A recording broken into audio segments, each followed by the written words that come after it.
So is Kevin McCarthy going to make it to be the next House Speaker?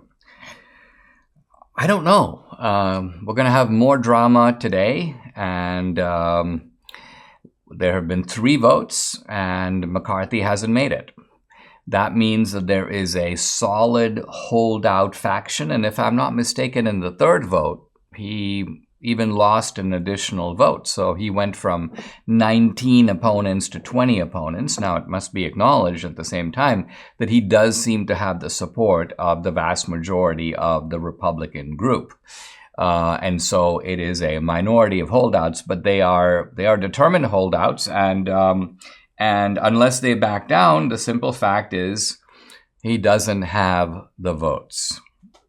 Now, what's going on here? I'm trying to think this through, and the way I do that is by laying out as objectively as I can both sides. Now, on the one side, you have, let's call it the Donald Trump, Newt Gingrich, Marjorie Taylor Greene view.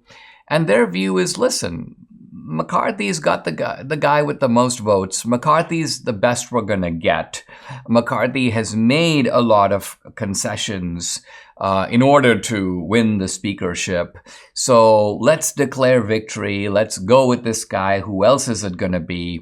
It's not going to be most likely Jim Jordan. I mean, Jim Jordan himself is the one who nominated McCarthy. So it seems to be obstructionist. It seems to be game playing. Why don't we just accept the outcome that is there in front of us? Let's get on with it. Let's go ahead and defund the IRS agents. Let's go ahead and begin the investigations. Let the House get about its business. And let's do it with the man who has the support of the vast majority of the Republicans, namely Kevin McCarthy. Trump weighed in just a little while ago. Essentially, vote for Kevin, close the deal, take the victory, watch crazy Nancy Pelosi fly back home to a very broken California. And it's possible that Trump's intervention might sway some, although I would predict not most of these holdouts. Now, let's turn to the case for the holdouts, because their view is this. It's been business as usual for way too long on the Republican side. These Republicans are very used to, they've gotten way too comfortable with this kind of transactional model that is represented by Kevin McCarthy, that's represented by Ronna McDaniel. We'll put money into your campaigns in exchange for your loyalty. You need to kiss the ring. You need to play the game. You better vote for McCarthy or you won't get on the right committees. He holds that over you.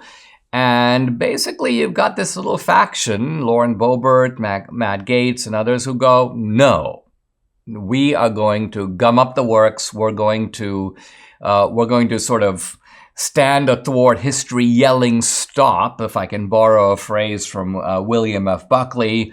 You can't intimidate us by telling us that we got to do it now. In fact, I mean, I myself was chuckling a little bit because I heard someone say, Congress is paralyzed until we have a new speaker. And I'm thinking, that's a winning argument. Congress is paralyzed is kind of a good thing. It's not going to rush anybody into thinking we have to do this immediately. It's like these stores, sale going out of business, or you can only get these deals until tomorrow and so on. Look, this process of electing a speaker is complicated and it operates by ballot. And the simple truth of it is if you don't have the votes, you don't have the votes. Now, the question is, what next? How does this play out? There are a couple of ways I think it could play out. Well, first of all, let me spell out how it's not going to play out. Some people have been putting forward the idea that somehow there could be a Democratic speaker. Maybe some Republicans will make a pact with Hakeem Jeffries, the Democrat. I think that this is just fear-mongering. Republicans are not going to vote for a Democratic speaker. So I think we can take that one really off the table. The real question is this.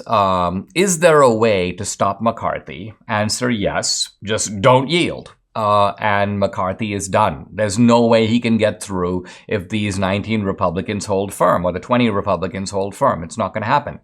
Now, he could make enough concessions in which they relent, and that, I think, would be an acceptable outcome. You have McCarthy basically now agreeing to act a little bit more like a fighter and a little bit less like, Frank Luntz's roommate. By the way, McCarthy has a cozy deal by which he rents part of Frank Luntz's mansion and pays a token in rent. So this is literally what we mean when we talk about business as usual in Washington. This is what the dissidents are trying to stop.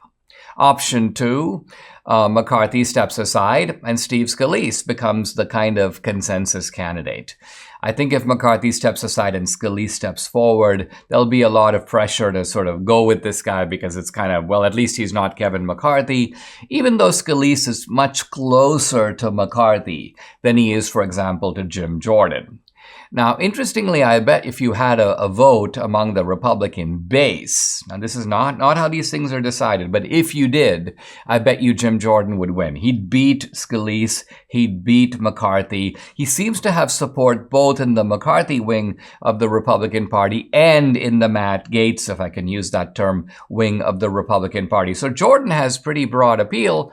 But again, Jordan doesn't seem to be willing to challenge McCarthy. And so I think the likelihood of getting to Jim Jordan, if you got to Jim Jordan, I think we'd actually be better off, and that this campaign against McCarthy would have to be declared a resounding success. But on the other hand, if you don't get McCarthy and you get Scalise, or you end up with McCarthy, then, it was probably a valiant try, not to say that it achieved nothing, but it will not have achieved its full objectives. We should know soon how all of this, in fact, plays out.